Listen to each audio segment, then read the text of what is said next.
तक 17 state cover कर चुका हूँ और आगामी 6 महीनों में पूरा भारत की जर्नी हो जाएगी। 17 स्टेट और 6 यूनियन टेरिटरी कवर कर लिया। कैसे अचानक से ये विचार आया कि मुझे देश भर को घूमना है, जानना है, समझना है? महसूस ही नहीं हो रहा कि मैं राजस्थान से बाहर हूँ या ऐसा लग रहा है राजस्थान में जर्नी कर रहा हूँ। हिमालय के चोटी में चढ़ना है और इस तिरंगे को वहाँ से लहराना है। भारत का दर्शन करते हुए पूरे भारत को हरा भरा करते हुए एवरेस्ट तक का सफर जारी।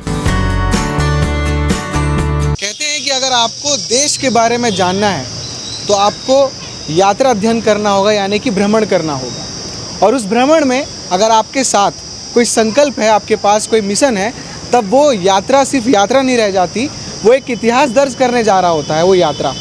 और एक ऐसी यात्रा में निकले हैं राजस्थान के पप्पू राम चौधरी जी, जो इस वक्त छत्तीसगढ़ के सुपेला में मौजूद हैं, भिलाई आए हुए हैं। हम इनसे बातचीत करेंगे, जानेंगे।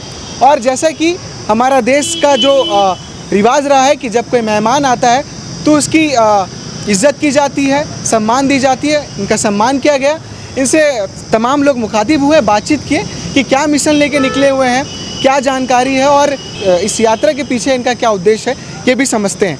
तो चलिए आइए बातचीत करते हैं। सबसे पहले तो आपका स्वागत है हमारे छत्तीसगढ़ भिलाई में भी, और ख़ासकर भिलाई वाले तमाम आपका स्वागत करते हैं। बहुत बहुत धन्यवाद। मैं cyclist and mountaineer Pappu Ram Chaudhary. यहाँ भिलाई पहुँचने पर यहाँ के जो तमाम लोग वेलकम किया, इसके लिए तहे दिल से आप सभी का तहे दिल से धन्यवाद है जी। पप्पू जी, मैं हमसे ये जानना चाहता हूँ कि आप साइकिल से यात्रा कर रहे हैं भारत की, पूरे भारत का भ्रमण कर रहे हैं। ये यात्रा के पीछे का उद्देश्य क्या है, क्या मिशन है? क्योंकि आप देख पा रहे होंगे इनका जो साइकिल है और इसी साइकिल से यात्रा कर रहे हैं। ये तमाम इनके लगेज हैं, बैग है, जो ये अपनी सुविधा के लिए लेकर निकले हुए हैं। पीछे लिखा हुआ है मिशन माउंट एवरेस्ट, हिंदुस्तानी मुसाफिर, 1 लाख प्लांटेशन, 60,000 किलोमीटर पूरा इनको कवर करना है। 28 स्टेट और हाईएस्ट माउंटेन्स इनको कवर करना है। अब तक ये इन्होंने कितने स्टेट्स कवर कर चुके हैं, हम इनसे ये भी जानेंगे। और जो मिशन है ये किस चीज़ का मिशन है और क्यों ये आया मन में कि ये मिशन करना चाहिए, ये भी इनसे जानते हैं। मैं अभी निकला हूँ इंडिया टू एवरेस्ट की साइकिल जर्नी, जिसमें इंडिया के सभी स्टेट उनकी मेन कैपिटल और हाईएस्ट पीक को टच करते हुए जा रहा हूँ। अब तक 17 स्टेट कवर कर चुका हूँ और आगामी 6 महीनों में पूरा भारत की जर्नी हो जाएगी। 17 स्टेट और 6 यूनियन टेरिटरी कवर कर लिया। 34,000 किलोमीटर कवर हो चुका है और next year Everest base camp तक इस साइकिल को लेकर जाएंगे। इसका नाम लीलन रखा है। इस लीलन को एवरेस्ट बेस कैंप तक लेके जाएंगे। उसके बाद एवरेस्ट टॉप पे तिरंगा लहराते हुए जो मैंने विजन और जो गोल है, जो एक सोशल कोज है, वो इन्वायरमेंट प्रोटेक्शन एंड प्रमोशन, तो जिसके तहत मैं इस जर्नी में 1 लाख ट्री प्लांट भी कर रहा हूँ। वो मैसेज एवरेस्ट टॉप से पूरे वर्ल्ड को अवगत कराने के लिए एवरेस्ट टॉप पे तिरंगा लहराते हुए वो एक मैसेज जाएगा पूरी दुनिया के लिए। इस छत्तीसगढ़ आप कब टच किए, यहाँ पर कब इंटर हुए आप? छत्तीसगढ़ में आज मेरा 7वां दिन है और सरायपली से होते हुए रायपुर आए, रायपुर से अभी भिलाई आए। नेक्स्ट आगामी जो बड़े सीरीज़ है बिलासपुर, कोरबा और अंबिकापुर होते हुए वहाँ हाईएस्ट पीक है छत्तीसगढ़ का, उसको टच करते हुए आगे झारखंड की ओर अग्रसर रहेंगे।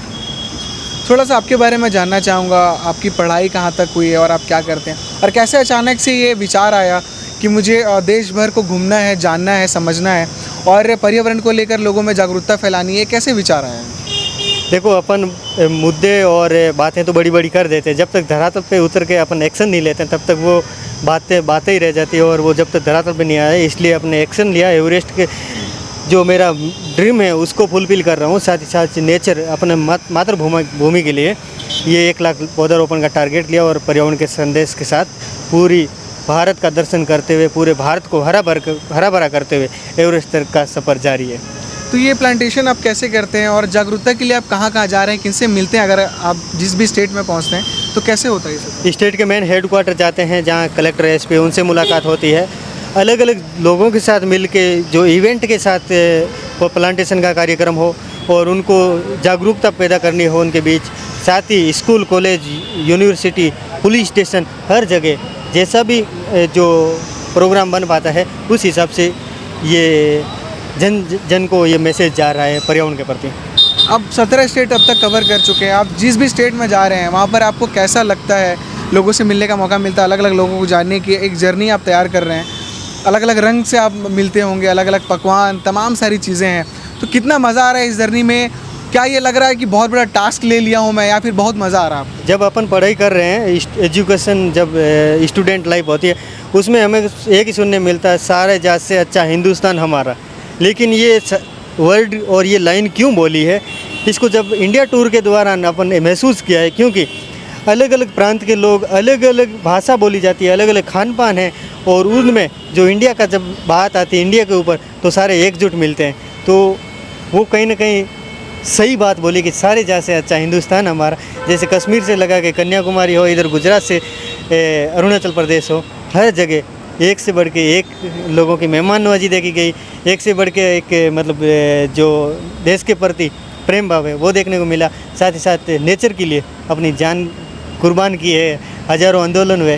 तो वो जहाँ जहाँ आंदोलन हुए, जो जो वन क्षेत्र बचाया है, वो जाके देखने का हुआ और उनके बीच पौधारोपण का करने का हुआ। तो एक अलग ही अनोखा अनुभव मिला। ये यात्रा नहीं, ये एक ज़िंदगी जीने का पार्ट है। 7 दिन से आप छत्तीसगढ़ में हैं। छत्तीसगढ़ आपको कैसा लग रहा है? छत्तीसगढ़ के अलग अलग आप जिले गए हैं, वहाँ के लोगों से मिले, कैसा अनुभव है छत्तीसगढ़ का? घर जैसा, घर से छोटे बात में घर जैसा, क्योंकि यहाँ के मतलब लोगों का खान पान एक जैसा हो गया, और प्लस जो मेहमान नवाजी वो एक से बढ़ के एक हो रहा है। महसूस ही नहीं हो रहा कि मैं राजस्थान से बाहर हूँ, या ऐसा लग रहा है राजस्थान में जर्नी कर रहा हूँ। अच्छा, आपके एज के जो यंगस्टर हैं और जो लोग हैं, जो इस तरह के मन में आता है कई बार उनके कि हम पूरे इंडिया ट्रैवल करना चाहते हैं, हम एक मिशन लेके ट्रैवल करना चाहते हैं, उनके लिए क्या संदेश देना चाहेंगे? और जो लोग इन्वायरमेंट के प्रति जागरूक नहीं हैं, उतना काम अच्छे से नहीं कर पा रहे हैं, और आप एक मिशन लेके निकले हैं, तो क्या कहना चाहेंगे उनके लिए? सभी यूथ को यही संदेश है कि ज़्यादा से ज़्यादा पौधारोपण करें। इसके लिए आप मैरिज एनिवर्सरी है या बर्थडे है, उस पर पौधारोपण करके उस कार्यक्रम को सेलिब्रेट करें। साथ ही साथ अच्छी सी गौशाला होती है, या अच्छे कोई जो वृद्धाश्रम हैं, अनाथालय हैं, वहाँ जाके उनके साथ टाइम स्पेंड करें, और अच्छे से वो पूरा कार्यक्रम को यादगार बनाए। नहीं कि जो बियर बार या पार्टी ऐसा किया जाए, उससे मतलब दुर्गति है, प्रगति नहीं है। इसके लिए मतलब मेन संगति होती है। आपके जो दोस्त है, यार है, वो किस दिशा में जा रहे हैं। यदि गलत दिशा में जा रहे हैं, उनका साथ छोड़ दीजिए, और अच्छा दोस्त है उसका साथ निभाए रखें, और हमेशा सीखते रहिए और आगे बढ़ते रहिए। ये यात्रा कहाँ से आपने शुरू की थी और इसका समापन कहाँ होगा? मैंने 25 अप्रैल 2023 को राजस्थान से शुरू की, और नॉर्थ इंडिया और साउथ इंडिया पूरा हो गया, और अभी अगले साल तो 2026 को माउंट एवरेस्ट बेस कैंप पर साइकिल जर्नी पूरी हो जाएगी। उसके बाद एवरेस्ट टॉप क्लाइंबिंग रहेगा। तो ये कहानी है पप्पू राम चौधरी जी की। एक मिशन है, एक संकल्प है कि हिमालय के चोटी में चढ़ना है और इस तिरंगे को वहाँ से लहराना है। इस तिरंगा के लिए लगातार देश के तमाम जो लोग हैं, जो जवान हैं, जो इस तरह से देशभक्त हैं, इस झंडे की अभिमान को बचाए रखने के लिए और दूर दूर तक लहराने के लिए एक अलग ही संघर्ष कर रहे हैं। और ये भी एक यात्रा है, एक संघर्ष है कि देश को हरा भरा भी करना है, साथ ही ये मैसेज देना है कि देश को हरा भरा करने से ही देश का नाम और देश के जो लोग हैं वो अच्छे से रह पाएंगे और देश का नाम रोशन हो पाएगा। बहुत सारी शुभकामनाएं आपको इस यात्रा के लिए। आप यात्रा करते रहिए, अलग अलग लोगों से मिलते रहिए, और आपका जो मिशन है, आपका जो संकल्प है, आप उसे पूरा करिए, और सावधानी से और सुरक्षित होते हुए अपनी यात्रा की तरफ बढ़िए और पूरा करिए। इनके लिए क्या कमेंट करना चाहेंगे, कमेंट बॉक्स पे ज़रूर रखिएगा। इनका जो मिशन है, ये मिशन अगर आपको अच्छा लग रहा है तो वो भी कमेंट बॉक्स पे ज़रूर बताइएगा। बाकी अपडेट्स के लिए केपी न्यूज़ के साथ बने रहिए। शुक्रिया।